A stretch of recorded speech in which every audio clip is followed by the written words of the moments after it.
오늘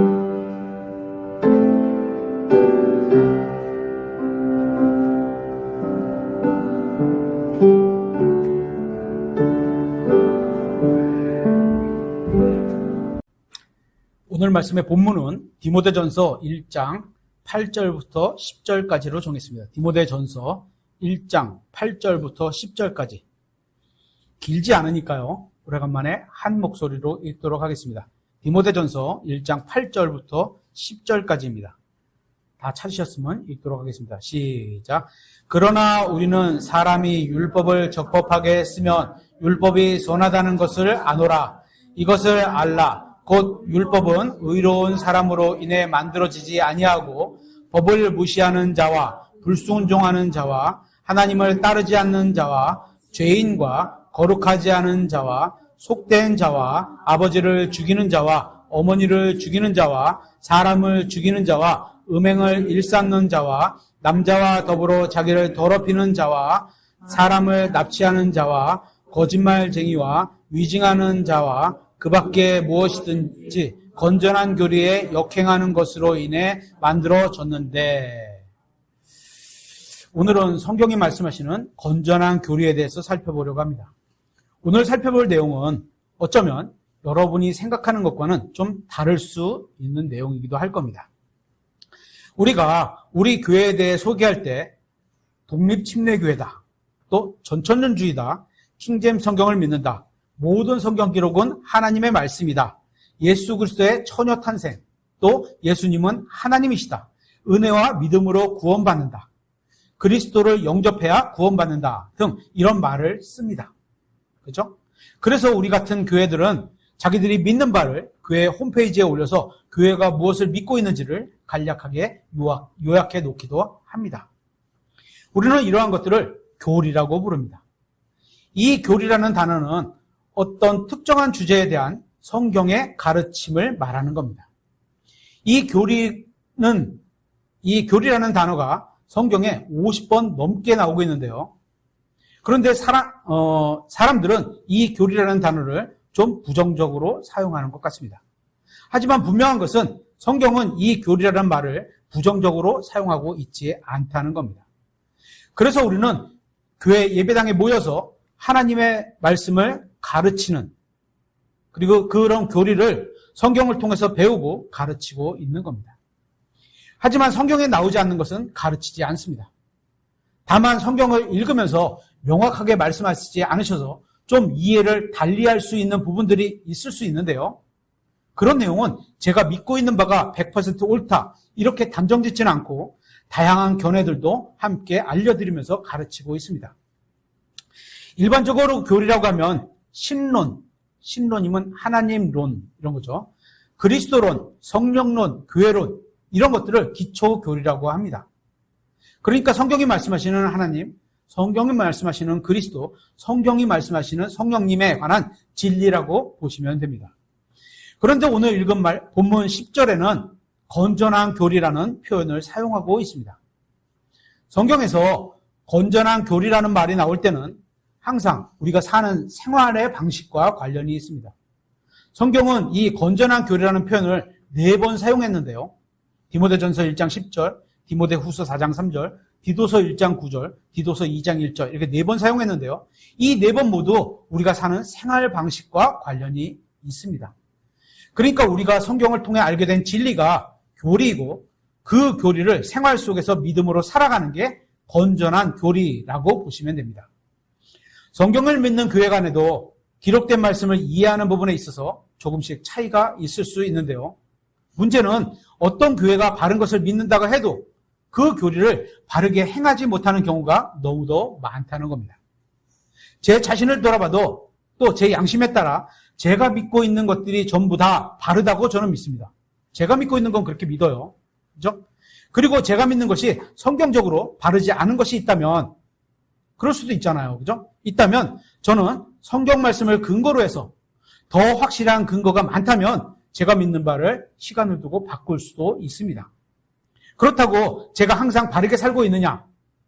그죠? 교리는 그렇게 해서 바른 교리를 쥐고 있는데 생활은 어떠냐? 이거죠.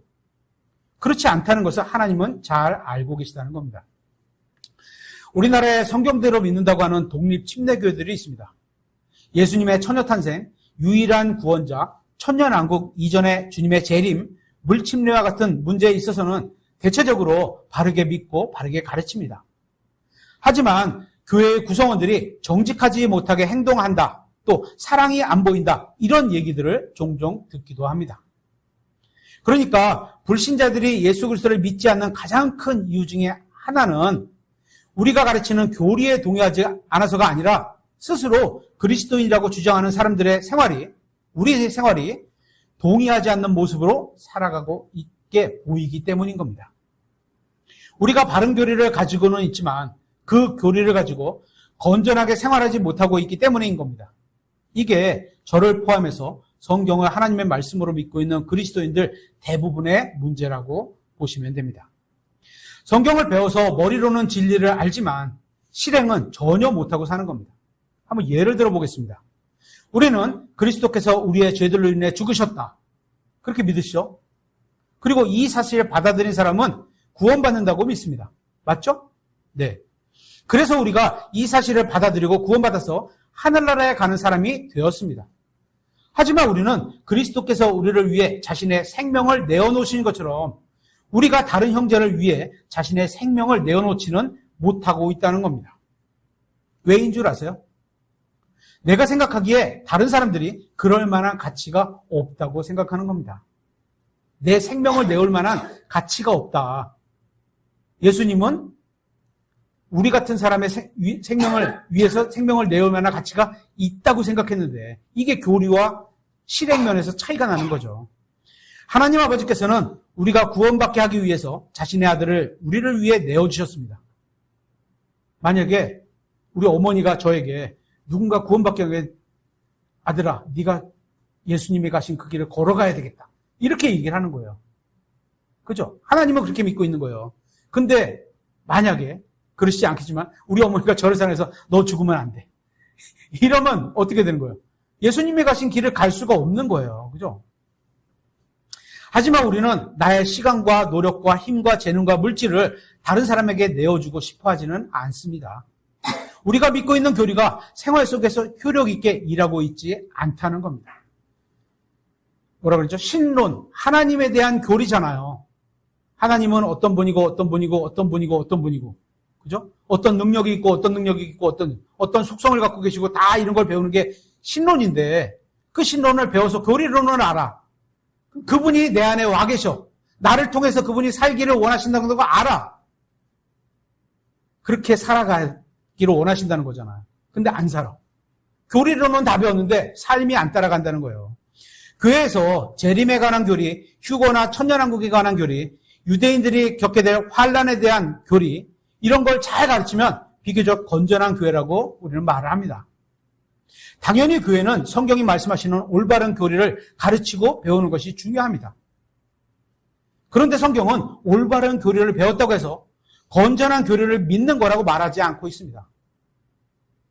이런 교리를 믿음으로 생활을 통해서 성도들에 대해서 실행면으로 나오는 것, 이게 건전한 교리를 갖고 있다고 말하고 있는 겁니다.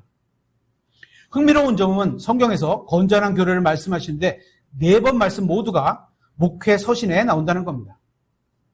목회 서신에. 목사님들만 하는 게 아니고 목회자들이 성도들과의 관계에서 나오는 그런 거를 알려주는 그런 서신에 나온다는 거예요. 신약 성경에 말씀하시는 교리는 개략 이렇습니다. 로마서는 어떻게 하면 교회의 일원이 되는지를 말씀하고 있습니다. 그죠? 모든 사람이 죄인이야. 근데 그 죄인이 복음을 믿어서 예수 그리스도 안으로 들어가는 거, 이걸 말하고 있고, 또 여기서 교회라는 건 구원받은 사람의 모임이죠. 그죠? 그래서 어떻게 하면 구원받게 되는지를 말씀하고 있는 게 로마서입니다. 그리고 고린도 전후서를 보면 어떻게 하면 교회를 든든히 세워주는지가 나와 있습니다. 그러면서 성령님이 각 사람에게 주신 은사들을 사용해서 교회를 섬기는 것, 이게 교회를 세워주시는 것이라고 말씀하고 있습니다. 그리고 갈라디아서, 에베소서, 빌립보서, 골로새서에서는 신약교회의 교리들이 나와 있습니다. 디모데 전후서, 디도서에서는 어떻게 하면 교회가 즉 구원받은 사람답게 사는지가 나와 있습니다. 그래서 이 목회서신서라고 하는 디모데 전후서, 디도서가 건전한 교리에 대해서 말씀하고 있는 겁니다. 다시 본문으로 돌아와서 디모데전서 1장 8절에 그러나 우리는 사람이 율법을 적법하게 쓰면 율법이 선하다는 것을 아노라. 여기서 율법은 영어로 law예요. 지금 우리나라 말로 표현하면 법률, 이거랑 똑같아요. 법률.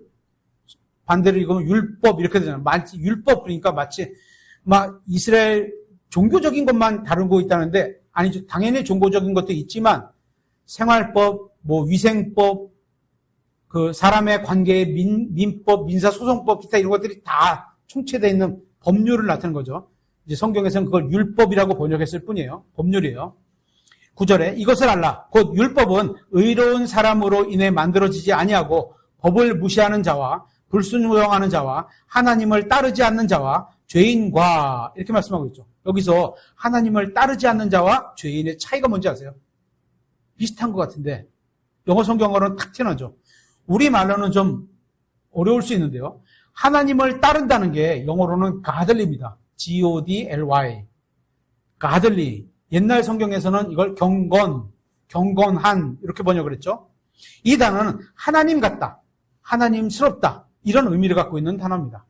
여기서는 ungodly라고 했으니까 하나님 같지 않다는 겁니다. 누가 딱 봤을 때 예수님 같아 이런 표현이 돼야 되는데 저 사람 모습은 예수님의 모습을 하나도 안 닮았네. 예수님 같지 않네. 이게 ungodly를 표현하고 있는 거죠. 그래서 어떤 사람이 자기가 죄인이라고 주장할 수는 있겠지만 하나님 같다고 주장할 수는 없는 겁니다. ungodly. 그죠? 계속해서 9절에 하나님을 따르지 않는 자와 죄인과 거룩하지 않은 손과 속된 자와 아버지를 죽이는 자와 어머니를 죽이는 자와 사람을 죽이는 자와 우리 자녀들한테 고마워해야 되네. 그죠? 아버지 어머니를 막 죽이는 자녀들이 있네요. 고맙습니다. 그죠? 10절 음행을 일삼는 자와 남자와 더불어 자기를 더럽히는 자와 사람을 납치하는 자와 거짓말쟁이와 위증하는 자와 그 밖에 무엇이든지 건전한 교리에 역행하는 것으로 인해 만들어졌는데 건전한 교리에 역행하는 것. 여기에 보면 죄인들의 리스트가 나와 있습니다. 이걸 한번 잘 보세요. 성경에서 말씀하시는 중요한 사항은 우리가 바른 교리를 알고만 있는 게 아니라 아는 교리를 믿음으로 실행하는 생활과 관련이 있는 것을 말씀하고 있는 겁니다. 우리가 구원받은 사람이라 할지라도 그러면 안 되겠지만 오늘 본문 말씀을 열거하는 이런 죄들을 지울 수는 있습니다.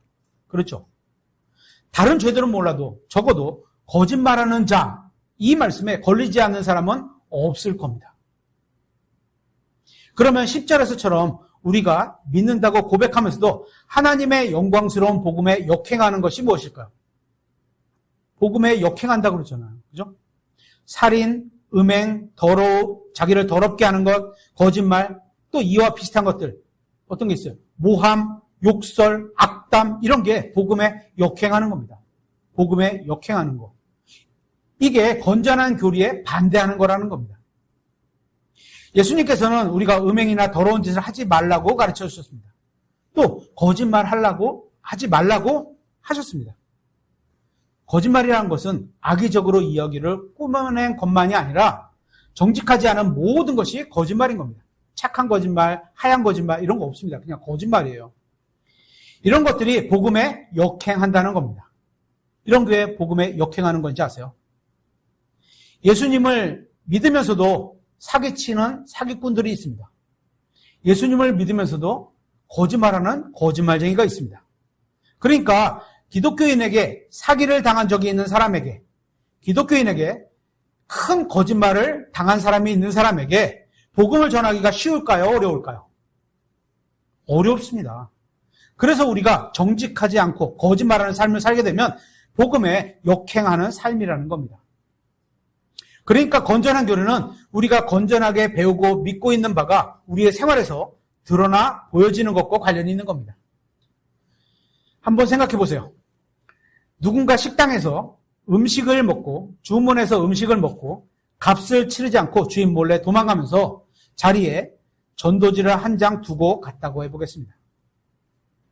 그랬을 때 그 주인이 테이블에 놓여진 전도지를 보고 구원받게 될까요? 아니면 욕하면서 전도지를 찢어버릴까요? 아마도 후자일 겁니다. 그죠? 이렇게 우리가 정직하지 못하고 다른 사람을 용서하지 못하고 다른 사람의 영적 이익을 위해서 손해를 감수하지 못하고 바르지 못한 삶을 사는 것이 복음에 반대하는 것이고 건전한 교리에 역행하는 겁니다. 여러분이 다른 사람에게 구원의 복음을 전하려고 하면서 여러분 자신이 구원받은 사람답게 살지 못한다면 그것이 바로 복음에 반대하는 것이고 건전한 교리에 역행하는 겁니다. 여러분이 가족 구원을 위해 여러분이 아무리 올바르고 좋은 말을 전한다고 할지라도 올바르고 좋은 말, 성경에 있는 하나님의 말씀을 전한다 할지라도 그 말에 합당한 행실이 따르지 못한다면 제가 하는 말은 믿을 수가 없어. 따르지 못한다면 여러분의 말은 아무 소용이 없을 겁니다. 구원받은 사람이라면 누구나 예수 그리스도께서 하나님이라는 사실을 믿는다고 고백할 겁니다. 그건 그리 어려운 일이 아닙니다. 하지만 이런 고백에 합당한 삶을 사는 것은 그리 쉽지 않은 것 같습니다.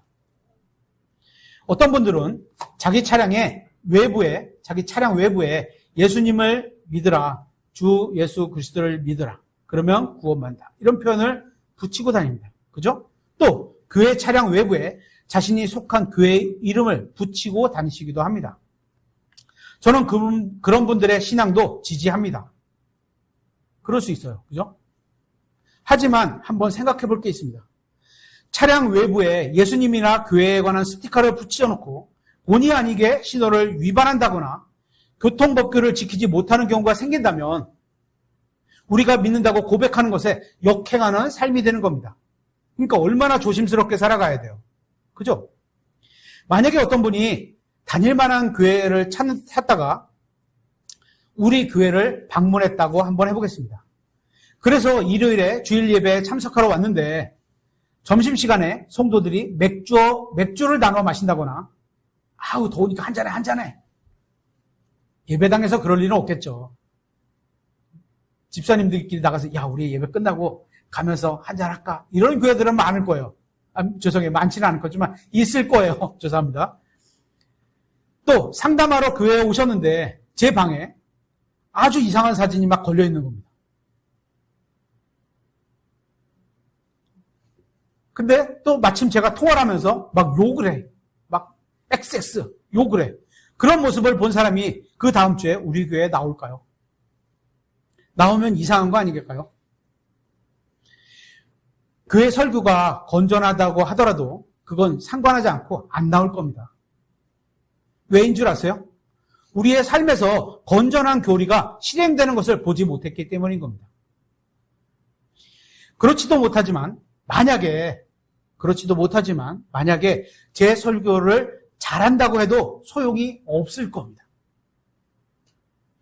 사람들은 우리 교회가 무엇을 가르치는지보다 어떻게 사는지에 더 큰 관심을 갖고 있습니다. 그러니까 우리 교회가 아무리 바른 것을 가르친다고 해도 여러분이 배운 것대로 바르게 살지 않는다면 어느 누구도 우리가 전한 진리를 들으려고 하지 않을 겁니다. 다시 말해서 우리가 예수님의 제자처럼 살지 않는다면 아무런 소용이 없다는 겁니다. 이제 디도서 2장을 한번 찾아보겠습니다. 디도서 2장입니다.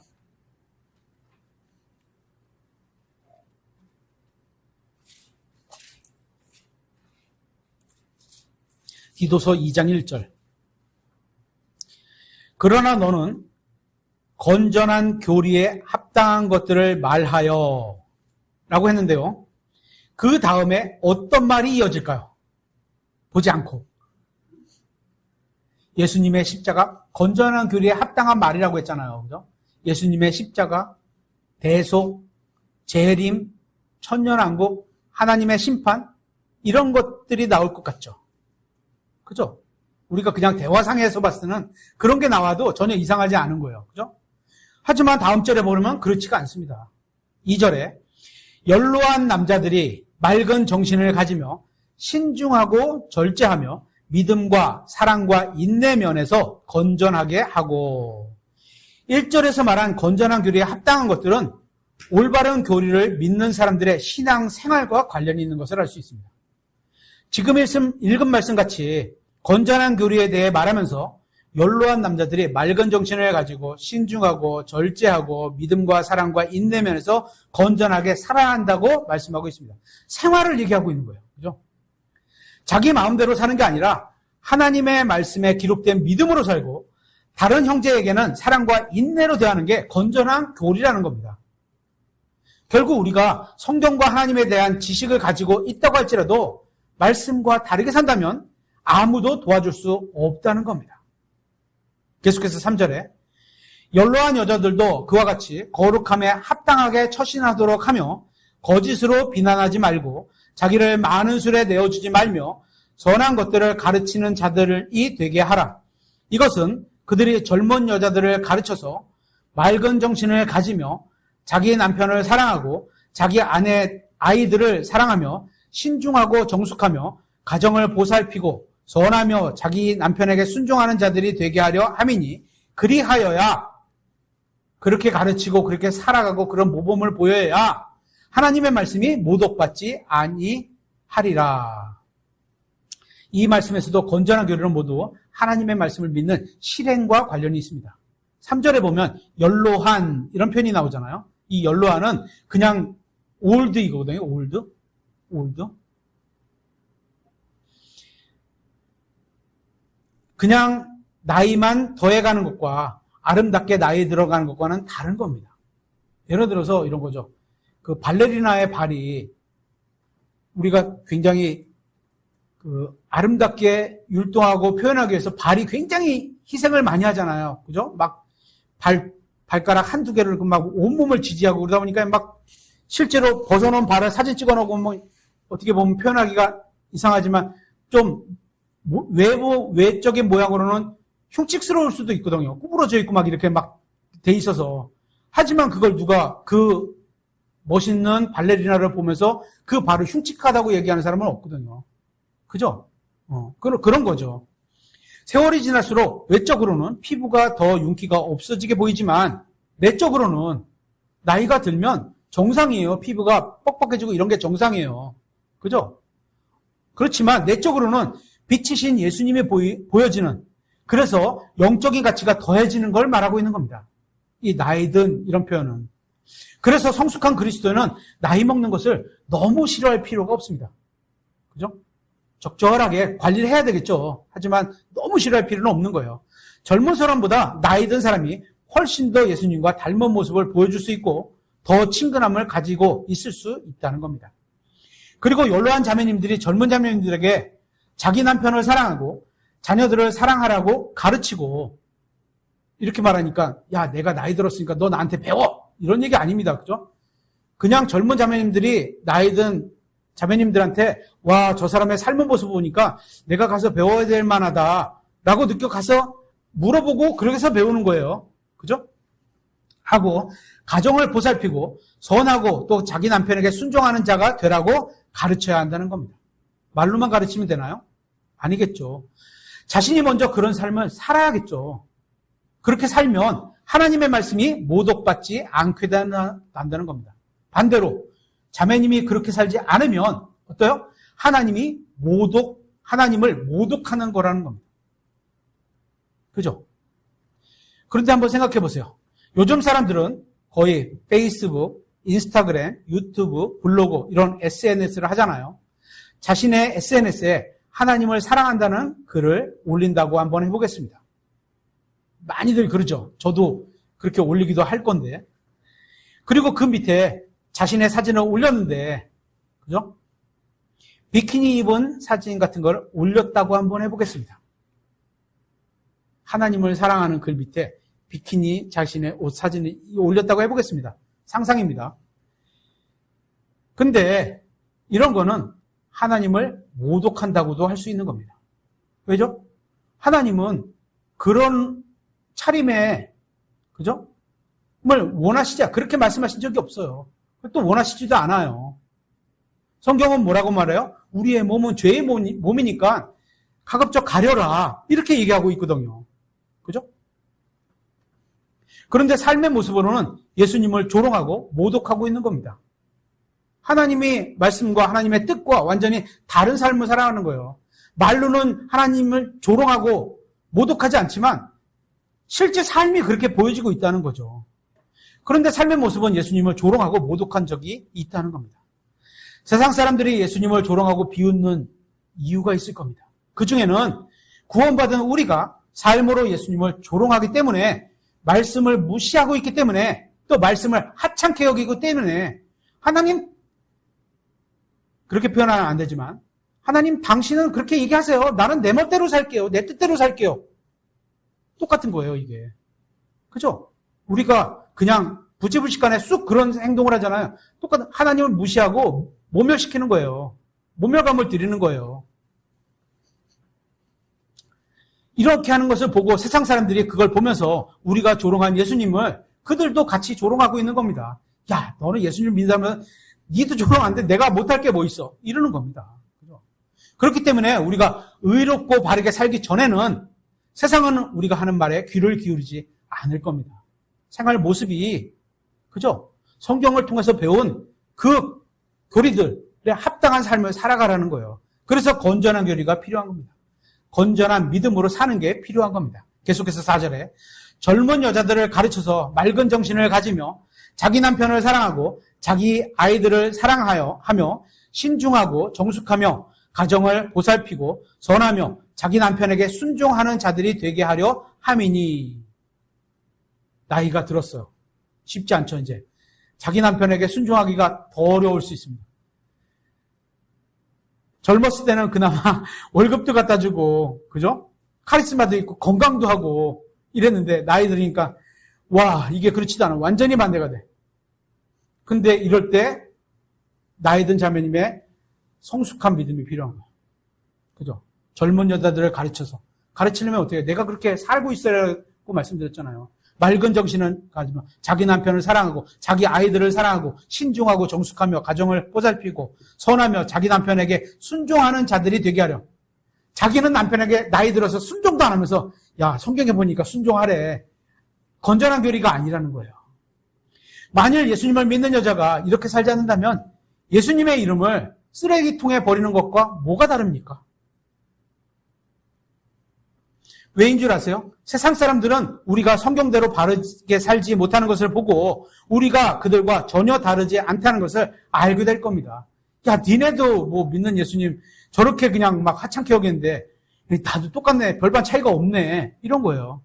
그래서 아내된 분들은 자기 남편에게 순종하고 남편 된 분들은 자기 아내를 사랑해야 건전한 가정생활을 통해서 하나님이 모독받지 않게 된다는 겁니다.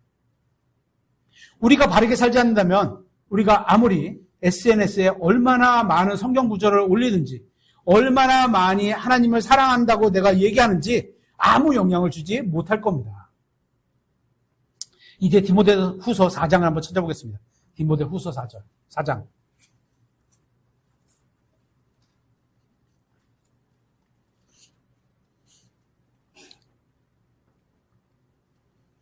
디모데후서 4장 1절. 그러므로 내가 하나님과 또 친히 나타나실 때 자신의 왕국에서 살아있는 자들과 죽은 자들을 심판하실 주 예수 그리스도 앞에서 네게 명하노니 말씀을 선포하라. 때가 맞든지 맞지 아니하든지 긴급히 하라. 모든 오래 참음과 말씀을 선포해야 되는데 거기에 합당한 마음제세가 나오죠. 어떻게? 모든 오래 참음과 상대방이 막 화를 돋구고 막 이런 게 있을 수 있잖아요. 참으래. 더군다나 오래 참으래. 참음과 교리로 책망하고 꾸짖고 권면하라. 그들이 건전한 교리를 견디지 못하는 때가 오리니 건전한 교리, 믿음으로 살아가라는 교리를 견디지 못하는 때가 온다. 그들이 귀가 가려워 자기 욕심대로 자기를 위해 선생을 쌓아두고 자기 욕심대로 자기가 원하는 대로 자기를 위해, 그죠? 자신의 이익을 위해 이런 거죠. 지금 여기서 건전한 교리를 견디지 못하는 때가 온다고 말씀하고 있습니다. 다시 말씀드리지만 교회에 다니는 사람들이 예수님의 재림, 휴거, 처녀탄생 이런 교리를 견디지 못하는 게 아닙니다. 천년왕국, 계시록 이런 걸 견디지 못하는 게 아닙니다. 앞에서 살펴본 것처럼 건전한 교리는 올바른 교리를 배운 대로 믿음으로 사는 것을 말씀하고 있는 겁니다. 그러니까 건전한 교리를 믿는다는 것은 사람이 바르게 살아야 한다는 겁니다. 우리가 어떤 이유에서건 지역교회를 옮기게 될 때가 있을 겁니다. 뭐 결혼을 해서 옮길 수도 있고 직장이 멀리 잡혀서 자주 올 수가 없으니까 옮길 수도 있고, 그죠? 그럴 때 어떤 교회가 믿고 따르는 교회가 올바른지를 먼저 살펴봐야 합니다. 그래서 교회가 믿고 있는 바가 올바르다면 교회가 추구하고 있는 신앙의 방향성을 보고 내 신앙을 예수님께로 바르게 안내해줄 교회를 찾고 선택하게 됩니다. 그리고 남편과 아내와 가족들을 데리고 교회에 옵니다. 그리고 이제 어린 딸들이 자라나서 이제 교회에 한참 다녔어요. 자라나서 청소년이 되고 대학생이 됩니다. 그렇게 딸이 성장해서 대학을 가게 되니까 딸이 그리스도인답게 단정하고 건전한 옷을 입고 다니는데, 그죠? 그렇게 배웠고 그렇게 고등학교 때까지 배웠으니까 그렇게 하고 다니는데, 문제는 세상의 유행을 따라가지 못한다고 다른 친구들에게 놀림을 받고 따돌림을 받게 됩니다. 그러자 딸은 어떻게 해요? 이제껏 배워온 것에 대한 불평을 합니다. 우리 시원자매님은 안 그럴 거예요. 그죠? 감사합니다. 안 그럴 거예요. 이 같은 불평이 딸에게만 해당되는 걸까요? 존경할 만한 삶을 살지 못하는 남편에게 불평하고, 사랑받지 못할 만한 행동을 하는 아내에게 불평하고, 또 그렇게 살라고 설교하는 교회에게 불평을 하는 겁니다. 이런 신앙은 성경적인 지식에 따른 교리에는 관심을 갖고 있지는 않지만 상관이 없어. 그런 거 뭘 믿든지 상관이 없어. 하지만 실제로 그 믿음으로 살아가려는 건전한 교리와 이런 거에는 관심이 없는 겁니다. 그죠? 계속해서 3절을 보면 그들이 건전한 교리를 견디지 못하는 때가 오리니 그들이 귀가 가려워 자기 욕심대로 자기를 위해 선생들을 쌓아두고, 우리가 이 땅에서 바르게 살아야 한다는 건전한 교리를 견디지 못한다는 겁니다. 건전한 교리를 견디지 못하는 사람은 자기 욕심대로 자기를 위해 자기 성향과 구미에 맞는 교리를 찾아서 간다는 겁니다. 또한 이런 사람은 다른 사람을 비평하는 설교는 즐겁게 듣다가 이거 누가 들으면 좋겠다. 누가 들으면 좋겠다. 탈 듣다가 바로 자신에 대해서 바르게 살아야 한다고 가르치면 귀가 가려워집니다. 그러면 어떻게 되나요? 오늘은 이 목사님 설교 듣고 다음에는 저 목사님 듣고 좋은 설교 들으시라고 말씀을 드렸어요. 그죠? 근데 그 들어야 되는 이유와 원인이 올바라야 된다는 거죠. 이런 식으로 자기 의견에 동조하는 설교자를 찾아다니게 되는 겁니다. 바른 성경과 바른 교리는 믿고 싶지만 바르게 살고 싶어 하지는 않기 때문에 바르게 살라는 건전한 교리는 전혀 원하지 않습니다. 그냥 가만 내버려 두기를 원하죠. 예수님을 믿으면 바르게 살아야 한다고 가르치면 어떤 사람들은 율법주의다 이렇게 비난하면서 그런 삶은 필요 없다고 말하는 사람들도 있습니다. 이런 점에 있어서 마치 무신론자, 하나님이 안 계신 것처럼, 하나님을 믿지 않는 자들처럼 비슷한 생각을 하고 있는 겁니다.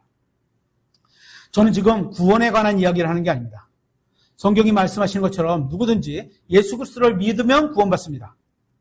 제 말을 오해 없이 들어주시면 좋겠습니다. 어떤 관점에서 보면 구원받았다는 것은 우리의 이기심의 결과일 수도 있습니다. 진리를 알고 믿기만 하면 구원해 준다는데 누가 거절하겠습니까?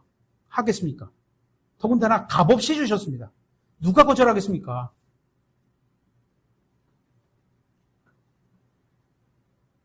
한번 솔직해 보세요. 내가 구원받은 건 다른 사람의 유익을 위해서 받은 게 아닙니다. 그죠? 전적으로 나 자신의 유익을 위해서 받았습니다. 이게 어떤 면에서는 구원받았다는 게 이기심의 결과라고 생각이 되는 겁니다. 그런데 신약 성경을 보니까 어떻게 말해요? 자기 부인이 아내, 와이프 이런 얘기 아닙니다. 자기 부인, 그죠? 자기 부인에 관한 이야기를 하고 있습니다. 한번 찾아보겠습니다. 누가복음 9장 23절.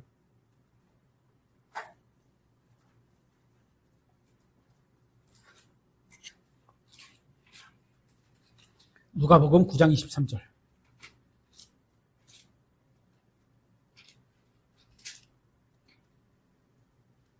또 그분께서 그들 모두에게 이르시되 어떤 사람이 나를 따라오려거든. 제자라는 거죠. 그죠? 예수님의 제자는 어떻게 살아? 자기를 부인하고 자기 생각, 자기 의도, 자기 뜻, 자기 방식 다 부인하고 날마다 자기 십자가를 지고 나를 따를지니라. 그런데 사람들은 날마다 지어야 하는 자기 십자가, 이런 거에는 관심이 없습니다. 아내든 남편이든 정숙하고 단정하고 가정을 지키고 인내하고 맑은 정신을 가지고 자기 아내를 사랑하고 자기 남편에게 순종한다는 게 쉽지는 않은 겁니다. 왜 자기를 부인해야 되는데 어떻게 저 개떡 같은 남편을 존경합니까? 안 되는 거죠. 또 그것은 듣고 싶어 하지도 않습니다. 자기 부인은 듣고 싶어 하지 않아요. 하지만 성경은 이게 건전한 교류를 믿는 거라고 말씀하고 있는 겁니다. 휴거, 대환란, 재림, 천년왕국, 이런 성경적 지식으로 머리를 채우는 것도 중요한 일이고, 중요합니다. 그죠? 일이고, 이런 걸 알아야지 이단 교류에 빠지질 않으니까 중요하고, 이건 다만 절반인 겁니다. 절반. 나머지 절반은 하나님의 말씀이 마음에도 채워져야 하는 겁니다. 아는 게 절반이고 믿는 게 절반인 거예요. 만약 제가 설교자로서 구원받은 사람은 거룩하고 의롭게 살아야 한다는 진리를 가르치지 않는다면 저는 성경이 말씀하시는 건전한 교리를 가르치지 않는 겁니다. 구원받은 우리가 하나님 앞에서 의롭고 바르게 살지 않는다면 우리가 믿지 않는 사람들에게 하나님을 모독할 기회를 제공하고 있는 겁니다. 그게 저도 동조하게 되는 거예요. 안 가르치면. 그죠? 예수님께서 온 세상의 구원자가 되신다는 진리를 아는 건 좋은 일이고 잘하는 겁니다. 천년왕국 전에 재림하셔서 유대인들과 이방인들을 심판하실 거라는 진리를 아는 것도 좋은 일이고 잘하는 일입니다. 하지만 구원받은 사람들이 이러한 진리를 믿는다고 할지라도 바르게 살지 않는다면 세상 사람들로 하여금 하나님을 모독하게 하는 빌미를 제공한다는 겁니다. 그러니까 우리가 말씀을 머리에만 채우지 말고 가슴에도 채워서 말씀대로 살아야 하는 겁니다. 건전한 교류는 올바른 교류를 아는 것만큼이나 중요합니다. 믿지 않는 사람들은 우리가 믿는 바른 교류에는 별 관심이 없습니다. 뭘 믿는지는 상관이 없어요. 전천년이 어쩐지 전혀 상관이 없어요. 성경이 어떤지, 어떤 성경을 쓰는지 전혀 상관이 없어요. 하지만 우리의 생활 속에서 보여지는 건전한 교리에는 관심이 많습니다. 세상은 구원받은 우리가 휴거와 재림, 천년왕국에 대한 믿는지에 관심 있는 게 아니라 그 말씀으로 믿음의 행위, 사랑의 수고, 소망의 인내, 제가 믿음, 소망, 사랑만 얘기하지 않았죠. 행위, 수고, 인내까지 같이 말했어요. 믿음의 행위, 사랑의 수고, 소망의 인내로 살아가는 것을 보게 되는 게 관심을 갖고 있는 겁니다. 우리가 아내를 사랑하고 남편에게 순종하고 모든 일에 정직하고 의롭게 사는지에 관심을 갖는다는 겁니다. 따라서 우리는 바른 교리와 복음을 전하기 위해서라도 먼저 건전한 교리를 믿고 있다는 것을 우리의 삶을 통해서 세상에 보여줘야 하는 역할이 있는 겁니다. 그래야 사람들이 우리가 믿고 있는 바른 교리에도 관심을 갖게 될 겁니다. 이제 마지막으로 디도서 1장을 한번 찾아보겠습니다.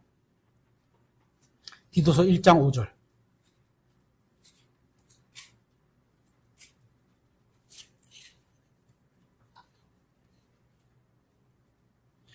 우리의 행실면에서 어떤 것들이 필요하다, 이런 것이 나오는데요. 디도서 1장 5절. 내가 너를 크레타에 남겨둔 것은 부족한 것들을 내가 바로잡고 내가 너를 세운 것 같이 각 도시의 장로들을 임명하게 하려는 이 이유 때문이니 어떤 사람이 책망받을 것이 없고 한 아내의 남편이며 방탕하다거나 제멋대로 한다는 비난을 받지 아니하는 신실한 자녀를 두었으면 임명하라. 이제 감독과 장로에 대한 어떤 그 자격 요건을 말하고 있는 거죠. 이는 감독이 하나님의 청지기로서 결코 책망받을 것이 없어야 하기 때문이라. 그는 하나님의 자기 뜻대로 하지 아니하고, 자기 뜻대로 하면 안 돼요. 셀프 윌, 그죠? 자기 마음대로 하면 안 돼요. 쉽게 화내지 아니하며, 화를 낼 땐 내야 되겠죠. 하지만 쉽게 내면 안 됩니다. 자기를 술에 내어주지 아니하고 살살 뒤에서 포도주 마시면 안 됩니다. 구타하지 아니하며, 폭력이 꼭 손으로만 하는 건 아니겠죠, 요새는. 더러운 이익에 빠지지 아니하고, 돈 앞에 막 그 진리를 흔들면 안 됩니다. 오히려 손님 대접하기를 좋아하며, 남 사주고 섬기는 걸 좋아해야 합니다. 선한 사람들을 사랑하고 맑은 정신을 가지고 있으며 이거 다 생활과 관련이 있는 거예요. 그죠? 우리가 보여줄 수 있는 생활 모습과 관련이 있는 겁니다. 정의롭고 거룩하며 절제하고 자기가 가르침 받은 대로 신실한 말씀을 굳게 붙들어야 하리니 이것은 그가 반박하는 자들을 건전한 교리로 권면하고 여기도 건전한 교리가 나오잖아요. 논박할 수 있게 하려 함이라. 이 말씀에서 무엇이 건전한 교리인지가 보이시나요? 이 말씀은 교회의 감독직 자격을 말하고 있는 건데요. 영적으로 적용하면 가정에서 감독의 역할을 하고 있는 부모님일 수도 있어요. 그죠? 이런 분들의 어떤 생활 모습을 자신에게 비춰볼 수 있는 거죠. 아, 이거는 교회 감독에게만 주시니까 나는 해당 안 돼. 이렇지 않습니다. 그죠? 영적으로 적용했을 때 내가 가정에서 자녀들이 있다 그러면 이게 나에게도 이런 모습이 말씀하시는구나 이렇게 적용해서 볼 수 있는 거예요. 그죠? 요지는 감독은 바른 교리를 믿을 뿐만이 아니라 바른 교리를 믿어야 돼요. 뿐만이 아니라 건전한 교리를 실행하는 사람이어야 한다는 겁니다. 목사님뿐만 아니고 가정에서 부모님도 마찬가지라는 거예요. 그래야 다른 사람들을 권면하고 올바른 길로 인도할 수 있기 때문입니다. 아빠는 똑바로 살면서 나만 성경대로 살으래. 이런 거예요. 디모데전서 3장에도 같은 말씀을 하고 있는데요. 한 아내의 남편이어야 하고 신실한 자녀를 두어야 하고 자기 집을 잘 돌봐야 하고 위엄으로 복종시켜야 한다고 말씀하고 있습니다. 그리고 이와 같은 사람이 어떻게 사느냐 또 모습이 나오죠. 쉽게 화내지 않고 술을 마시지 않아야 하고 다른 사람을 굿하지 않아야 된다. 이익을 위해서 양떼를 섬겨서도 안 된다. 그죠? 그래야 믿음 생활면에 있어서 건전한 교리로 다른 사람을 인도할 수 있다는 겁니다. 제가 100점이다 이런 얘기하는 게 아니에요. 저도 이렇게 가려고 자꾸 무던히 노력하고 이런 길을 향해서 한 발 한 발씩 나아가고 있는 거니까 부족한 면이 보이시면 책망과 함께 기도해 주세요. 그죠? 다시 말해서 교리를 가르치는 것만으로는 사람을 바로잡을 수 없다는 겁니다. 예수님 시대에도 그렇잖아요. 그들이 말한 우리 바리새인들과 그들이 말한 거는 따르라 이렇게 올바른 교리라는 거예요. 그게. 그죠? 하지만 행실은 안 됐다. 우리는 신약 예수님을 믿는 우리 예수님을 따라가는 제자는 행실도 보여야 된다 이거예요. 그죠? 바리새인으로 끝나면 안 된다는 거죠. 사람들이 영적으로 성장하기 위해서는 영적으로 성장한 삶의 어떤 건지를 보여줘야 되는 거예요. 절제. 딱 하다가 너무 과한 것 같아. 성령님이 고만 그러면 딱 말이 계속 나와. 절제. 그죠? 거룩. 신실, 인내. 어렵죠. 오래 참음. 그것도 어렵죠. 이런 성령의 열매가 맺히는 삶을 다른 사람들에게 보여줘야 한다는 거예요. 그래야 다른 사람들의 삶에 영향을 줄 수 있다는 겁니다. 자녀들의 삶에 영향을 주고 싶으면 이렇게 살으라는 거예요.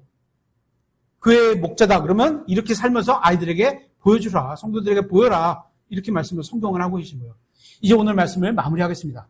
성경은 구원받은 우리가 이 세상과는 많이 다르게 살아야 한다고 말씀하고 있습니다.